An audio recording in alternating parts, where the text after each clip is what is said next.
اس کا جنم دن کیوں نہیں مناتے ہو کہ آج کے دن رسول کا نواسا پیدا ہوا لیکن وہ شہید ہوا تو تم اس کا ماتم کرتے ہو، جبکہ شہید کو تم زندہ بھی مانتے ہو، کیونکہ قرآن کہتا لا تقولوا لمن يقتل في سبيل الله اموات، جو اللہ کے راہ میں قتل کر دیے جائیں ان کو مردہ نہ کہو، وہ زندہ ہے۔ مجھے ایمانداری سے بتاؤ جو زندہ ہو اس کا ماتم کیا جاتا ہے؟ کیا تم اپنا بیٹا تمہارا زندہ ہو کل ماتم کر کے دیکھو، تمہارا نواسا گھر میں زندہ ہے ذرا اس کا ماتم کر کے دیکھو، دنیا کہے کہ بے وقوف ہے۔ ہاں تم اپنے نواسے کا ماتم کرو تو دنیا بے وقوف کہے، تمہیں کوئی اور نہیں ملا تھا، وہ نبی کا ہی نواسا ملا تھا جس کو تم زندہ بھی مانو شہید بھی مانو اور اس کا تم ماتم بھی کرتے ہو۔ میرے بھائیوں پھر اس کی پیدائش کی تاریخ کہاں چلی گئی؟ اگر اس کے انتقال اور شہادت کی تاریخ یاد ہے تو محمد رسول اللہ کی وفات اور آپ کے انتقال کی تاریخ پھر تم کیوں بھول گئے ہو؟ یہ کتنی بڑی جہالت ہے کہ ہم نبی کی تو پیدائش کا دن منائیں اور اس کے نواسے کی شہادت اور موت کا دن یعنی انتقال یا شہادت کا دن منائیں۔ میرے پیارے ساتھیوں، تم جس کا چاہو جنم دن مناؤ اور جس کا چاہو تم مرد دن مناؤ، میرے بھائیوں شریعت نام کی کوئی چیز ہی باقی نہیں رہی ہے۔ ذرا ایمانداری سے میرے بھائیوں ذرا بتاؤ، آج تم پیر کے دن میلاد النبی کرتے ہو، اپنے گھر میں میلاد کرتے ہو، میں تم سے پوچھنا چاہتا ہوں میلاد کرتے وقت تم کھڑے کیوں ہو جاتے ہو؟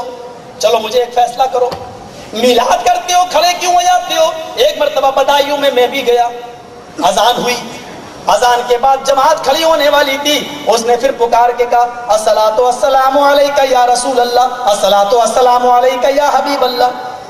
میں سمجھ گیا یہ مسجد کن لوگوں کی ہے، میں نے کہا بھاگنا تو اچھا نہیں ہے، چھوڑنا تو اچھا نہیں ہے، میں نے ان کے ساتھ نماز پڑھ لی۔ اس کے بعد میں کینچی والا مسافہ چلنے لگا، امام صاحب سے سارے مقتدی مسافہ کرنے لگے، وہ ایسے نہیں تھا بلکہ ایسے والا مسافہ تھا۔ ہم نے کہا ابھی تک تو جھگڑا ایک ہاتھ اور دو ہاتھ کے مسافے کا تھا، اب یہ تیسرا اختلاف ہوا کینچی والا مسافہ۔ مسافہ میں نے بھی کر لیا، چلو سب سے مل رہے ہیں تو میں نے بھی کر لیا، میں نے ایک ہاتھ ملایا، کہنے لگے بیٹا ایک نہیں دو ہاتھ ملائے جاتے ہیں۔ میں نے کہا مسجد تمہاری ہے؟ ہاں میں تو اٹیچی لے کے چلا آیا کہ لوگوں کو آنے میں دیر ہو گئی ہے جن کو ہمیں لے جانا ہے۔ میں نے کہا مولانا ساری بات تو میری سمجھ میں آ گئی لیکن یہ سلام جو آپ نے پڑھا ہے یہ میری سمجھ میں نہیں آیا، اللہ کے نبی کے زمانے میں تو یہ نہیں ہوتا تھا۔ کہا نبی کے زمانے میں نبی زندہ تھے تو سلام کی ضرورت ہی نہیں تھی، نبی جب اس دنیا سے چلے گئے تو ہم سلام پڑھتے ہیں۔ ہم نے کہا کیا مطلب؟ کہا جہاں سلام پڑھا جاتا ہے محمد رسول اللہ صلی اللہ علیہ وسلم تشریف لے آتے ہیں، ہم نے سلام پڑھا، ہمارے نبی ہماری مسجد میں آ گئے۔ میں نے کہا یہ تو دنیا بھر کی مسجدوں میں سلام پڑھا گیا ہوگا، پھر میرے نبی کس کس مسجد میں گئے ہیں؟ کہنے لگا بعد میں ملنا۔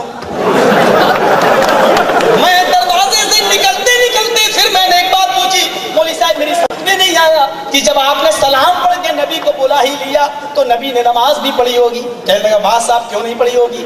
میں نے کہا جب نبی آ ہی گئے تھے تو پھر آپ کیوں مصلی پہ کھڑے ہو گئے، جناب محمد رسول اللہ کو کیوں نہیں کیا؟ کہنے لگا اللہ کی قسم مجھے پکا یقین ہو گیا کہ تو 24 نمبر ہے، ایک نمبروں کو میں جانتا نہیں، یہ تو سوال کیا تو اس کا جواب یہ ملا کہ تو وہابی ہے۔ الٹی سمجھ خدا کسی کو نہ دے آدمی کو موت پر یادا نہ دے، مجھے آج تک کوئی سمجھا نہیں سکا۔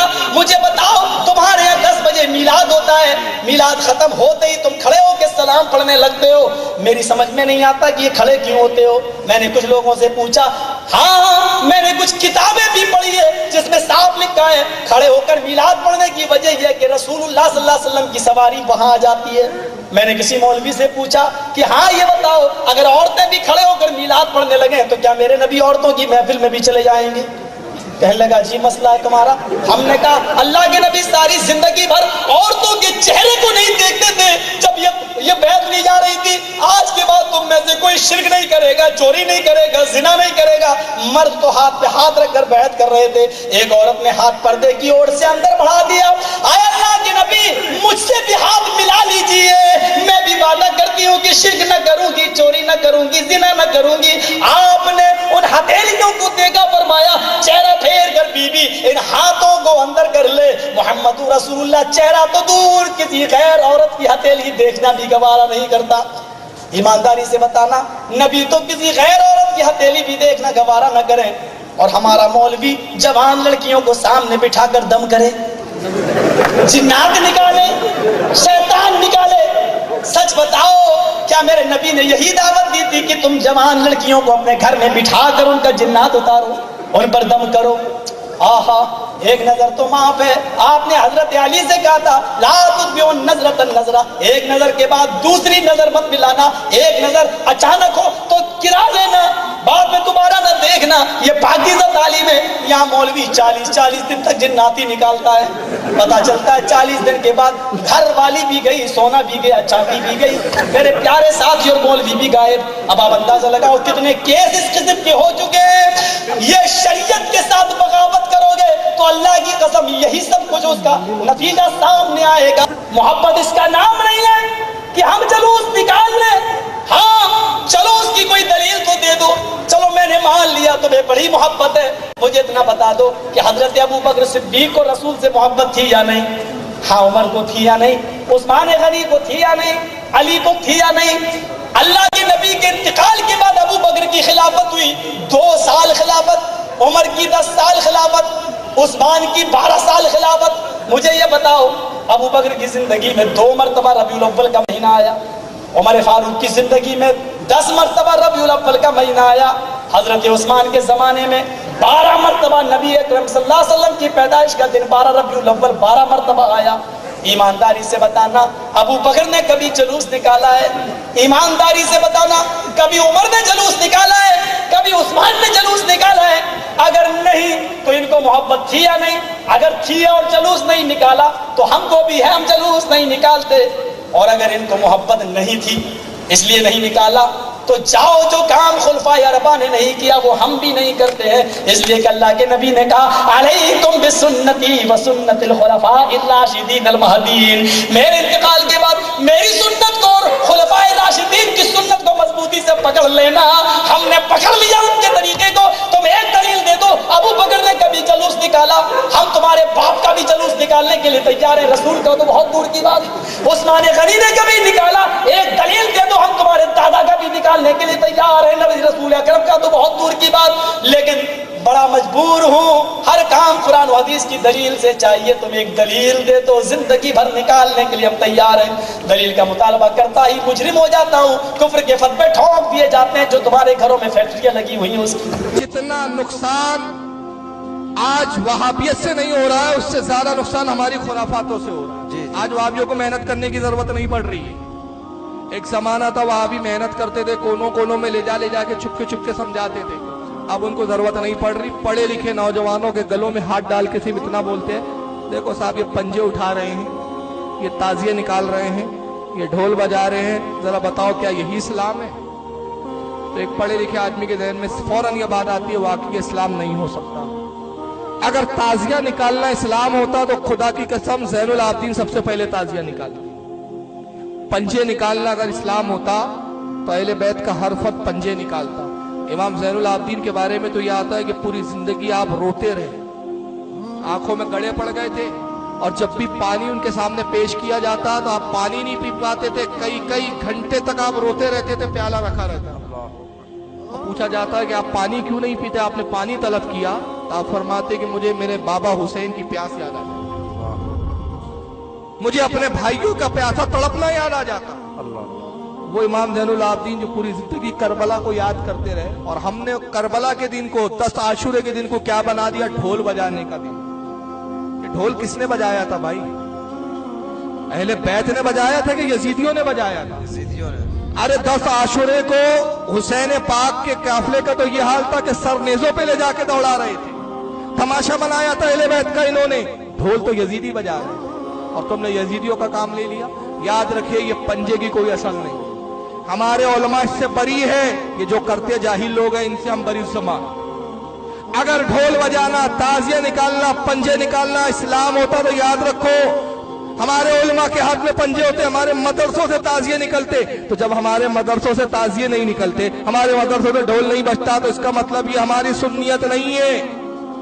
اور ان وہابیوں سے بھی کہوں گا کہ عوام کی جہالت کو ہمارے کھاتے میں مت فٹ کرو، ہم سے بات کرنا ہے تو کتابوں پہ بات کرو۔ جی جاہلوں کے اعمال کی ہمارے پاس کوئی سند نہیں ہے، ہم اس کے کوئی ذمہ دار نہیں ہے، لیکن ہم اپنی قوم کی اصلاح کی کوشش کرتے ہیں، کوشش کریں گے، اور محبت سے پیار سے سمجھائیں گے کہ بھائیو یہ اسلام نہیں ہے، یہ محرم منانے کا طریقہ نہیں ہے۔ تو خدا کے واسطے ڈھول بجانے سے بچیے. یہ یزید کا کام تھا, یہ حسینیوں کا کام نہیں ہو سکتا. آقا نے فرمایا میں ڈھول توڑنے کے لیے آیا ہوں, میں ڈھول تباہ کرنے کے لیے آیا ہوں. ڈھول باجے شیطان کی آوازیں. تو 10 محرم کو ڈھول نہیں بجانا ہے, حسین پاک کے نام کی مجلسوں کو منعقد کرنا ہے. 10 محرم کو روزہ رکھنا ہے. 10 محرم کو لوگوں کو کھلانا, صدقے اور خیرات کرنا ہے. 10 محرم کو نیک اعمال کرنا ہے. کہیں کہیں محرم پر تعزیے بھی ان سب علاقوں میں نکل رہے ہیں اور اپنے کچھ نادان ساتھی بھی اس تعزیے میں شامل ہیں. نبی کے نواسے کے جانے کا غم منایا جا رہا ہے. نبی کے نواسے کی شہادت کے غم کے نام پر تعزیے نکل رہے ہیں اور جلوس نکل رہا ہے اور ہم اور آپ اس میں شامل ہو رہے ہیں. یہاں تو حالات یہ ہیں, اللہ کے پیارے نبی جناب محمد رسول اللہ صلی اللہ علیہ وسلم اپنے بچے کو ہاتھ میں لیے ہوئے. آپ کا بیٹا ابراہیم رضی اللہ تعالیٰ عنہ آخری سانسیں لے رہے ہیں. آپ کے بیٹے کی آخری سانسیں چل رہی ہیں. اللہ کے نبی اپنے بیٹے کو گود میں لیے اور آپ کی آنکھوں سے آنسو جاری ہیں. اللہ کے نبی رو رہے ہیں. صحابہ کہتے ہیں اے اللہ کے نبی ہم یہ کیا دیکھ رہے ہیں, اے اللہ کے نبی یہ آپ کی آنکھوں سے آنسو کیوں بہ رہے ہیں. اللہ کے نبی فرماتے ہیں انہا رحمت جعلها اللہ فی قلوب عبادہ. اے میرے صحابہ, میں اللہ کا رسول ہوں, میں اللہ کا پیغمبر ہوں, میں اللہ کا نبی ہوں, مگر کیا میں ایک انسان نہیں ہوں؟ کیا میں ایک باپ نہیں ہوں؟ ایک باپ کے سینے میں دھڑکنے والا دل, ایک باپ کے سینے میں دھڑکنے والا دل اپنے بیٹے کے لیے رو رہا ہے. یہ آنسو ایک باپ کے آنسو ہیں. ایک باپ کا بیٹا اس کی آنکھوں کے سامنے سے جا رہا ہے. میں اپنے بیٹے کے جانے پر رو رہا ہوں. اللہ کے نبی رو رہے ہیں, اللہ کے رسول کی آنکھوں سے آنسو بہ رہے ہیں. اللہ کے نبی روتے ہوئے یہ کہتے ہیں آپ کا بیٹا اللہ کو پیارا ہو جاتا ہے, ابراہیم کا انتقال ہو جاتا ہے. اللہ کے نبی فرماتے ہیں ان العین تدمع والقلب يحزن ولا نقول الا ما يرضى ربنا. محمد رسول اللہ کہتے ہیں وہ لوگوں کان کھول کر کے سن لو, میری آنکھوں سے آنسو بہ رہے ہیں, میرا دل میرے بیٹے کے جانے پر غمگین ہے, لیکن محمد رسول اللہ اپنی زبان سے کوئی ایسا لفظ نہیں نکالیں گے جس سے اللہ ناراض ہو جائے. میں اپنے بیٹے کے مرنے پر کوئی ایسا شبد بھی اپنی زبان سے نہیں نکالوں گا اس سے میرا رب ناراض ہو جائے, میرا اللہ ناراض ہو جائے. میں ایسا کوئی لفظ نہیں نکالوں. یہ ہوتا ہے غم. غم اس کو کہتے ہیں. غم یہ نہیں ہے کہ آپ تعزیہ نکالیں, غم یہ نہیں ہے کہ جوان لڑکے اپنے سینے پر بلیڈ اور آرے چلا کر کے اپنے سینے کو زخمی کریں اور دنیا مذاق بنا لے, دنیا مذاق اڑائے کہ دیکھو یہ ہے اسلام کے فالوور, یہ ہے اسلام کے ماننے والے. میرے بھائیوں, یہ ساری چیزیں جو آج اسلام کے نام پر اسلام کے اندر شامل کر دی گئی ہیں یہ بدعات ہیں, یہ خرافات ہیں.